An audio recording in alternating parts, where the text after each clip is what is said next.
Hi mga kahulo, for today's video, ayan po si Papa Aris, nanguha po siya ng kawayan para itanim po doon sa aming hulo. At yan nga po guys, isasakay na po yan sa aming munting service. Meron din po kaming niyog na itatanim. Medyo maulan nga po ngayon guys, kaya maganda po magtanim ng mga kawayan at saka ng mga niyog. At yan po ang aming bulilit na si Liam ay sinasakay na po. At yan po si Papa Aris, papaandarin na po yung motor namin na napakahirap minsan paandarin dahil nga po yan ay Honda 155. Ay pag nalalamigan po ang makina ay pahirapan po siyang paandarin yan. At yan guys, pinapaandaran ng aming Papa Aris. Yan nga po pala guys ang aming service papunta sa hulo. At alam niyo na, isasakay ang munting vlogger. At yan guys, yung kinuhanan namin ng kawayan, yan nga po pala guys ay Masagka. Isang samahan po dito sa aming lugar. At yan guys, habang kami ay papuntahan sa biyahe, ako ay nagbibideo. Ang panahon nga pa lang guys na yan ay maulan. Tingnan nyo guys yung aming dinadaanan na kalsada. Ay mayroon pong mga sibol ng tubig, kaya po madulas po ang daan. Kailangan po nating mag-ingat. Dahan-dahan lang sa pagmamaneho, Papa Aris. At habang nagmamaneho si Papa Aris ay sabi niya sa akin ay kumapit daw ako, wag daw akong video ng video. Ay hindi niya alam naka-support. Super kapit-kapit na ako dyan. At yan guys, yung nakaraan hindi kami nakadaan dito sa ilog na to dahil umapo po ang tubig. Hindi po makadaan ng ating service. Puro salungahin nga pala guys tong aming dinadaanan papunta sa aming hulo. Bali guys, yung daan dito sa amin ay hindi pa po totally gawa. Hanggang dito lang po kami. Dito po sa putol na daan. At yan guys, imparada na ni Papa Aris yung aming service. Dahil nga po guys, maulan, hindi po kayang pumasok doon ng tricycle. Dahil po babahura yung mga motor dahil nga po maputik. Dati po nung umaaraw nakakapasok po kami dyan guys. At yan guys, bababa na ni Papa Aris yung aming kawayan at ang niyog. Dahil yan po ay papasanin niya lang guys doon sa aming hulo. Malakas yan guys, yan pa nga ang batang bulilit. Pinapakita yung baon na ice candy.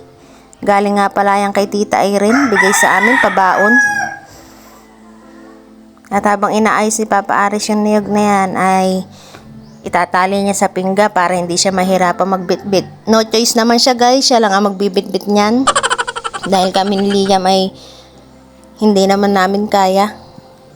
At yan guys, sabi niya mabigat daw.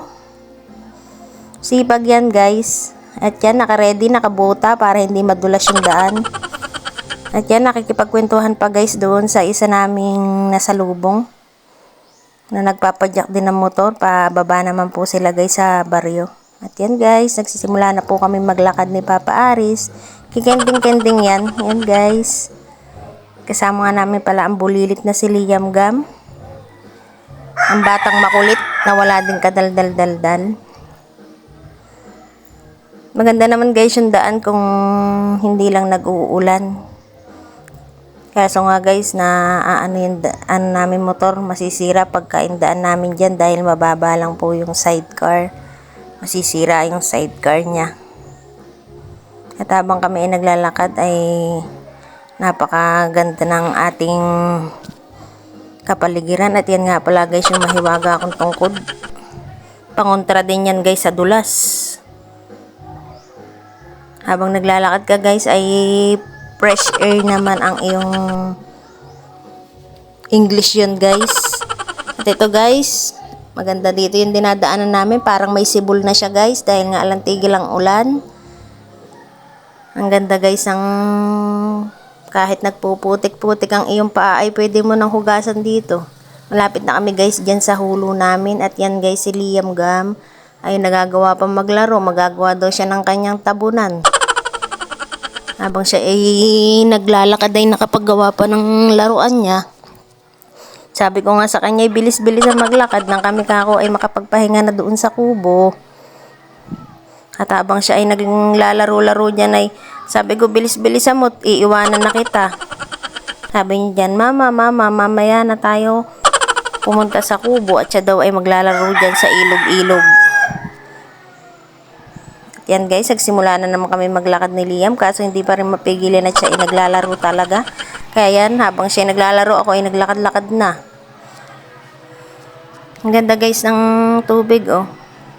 Sibol lang din yan guys dahil nga walang humpay ang pag-ulan dito. Kaya mayroon po tayong sibol.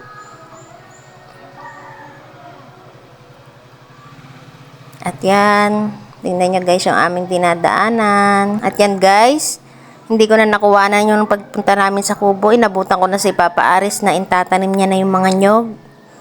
Kaya binidyo ko na rin ulit siya. Para nga daw habang umuulan ay masabayan niya ang pagtatanim. Para pag nangyari ang itong tag-ulan na to ay may laban-laban na yung ating nyog. Sa init na sasapit sa summer. Malalaki na guys yung intatanim namin nyog dyan. Sabi nga ni Papa Aris ay kailangan magtiyagang magtanim mga bang maliliit pang mga bata para pagdating ng tamang panahon na sila ay mga malalaki na ay may aanihin na sila. Hindi na sila mahihirapan, taga-ani na lang sila. Kailangan magtanim ng mga magulang para may anihin ang anak. At yan guys, kasama namin si Liam, ang masipag namin bunso. Nakapagtanim nga pala kami guys ng 100 pieces na nyog at 100 pieces na kawayan. Gamit niya lang guys ang pala dyan dahil nga kami ay walang dalang bareta. Kaya sabi niya ipala na lang daw ang ginagamit niyang pantanim. Nung mga nakaraan guys, marami na rin kaming tinanim dito sa lugar na to ng nyog. Kaso guys, mayroong baboy ramo. Laging inuungkal-ungkal yung aming mga pananim.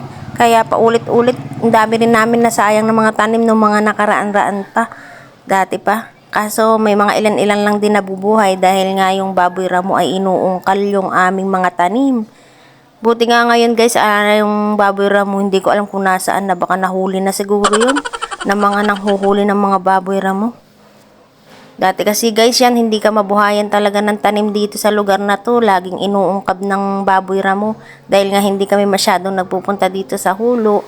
Ngayon lang ulit dahil nga guys walang masyadong pasok. Ay dito na kami nag-stay ni Papa Aris. Kaya nalinis niya na ulit tong aming hulo dito sa Kamiing. At ngayon naman guys ay lagi niyang binibisita yung aming mga tanim na wala pa daw bawas. Dati kasi guys, pagka ilang araw na hindi napuntahan, nasisira ng mga baboy damo yung aming mga tanim. Ngayon po ay hindi. Nababantayan na ni Papa Aris. At nililinis niya nga yung aming hulo. Sipag yan guys. Si Papa Aris lang mag-isa ang nagtatanim, nagtatabas. Ako ay dakilang taga-video. Sana po guys ay nagustuhan nyo ang aming munting video. Sipag yan guys. Ang bulilit nga namin pala ay dakila ring taga hukay-hukay dyan, nakikigulo. Sana po ay papalo naman po sa aming munting page. Thank you for watching. Bye-bye.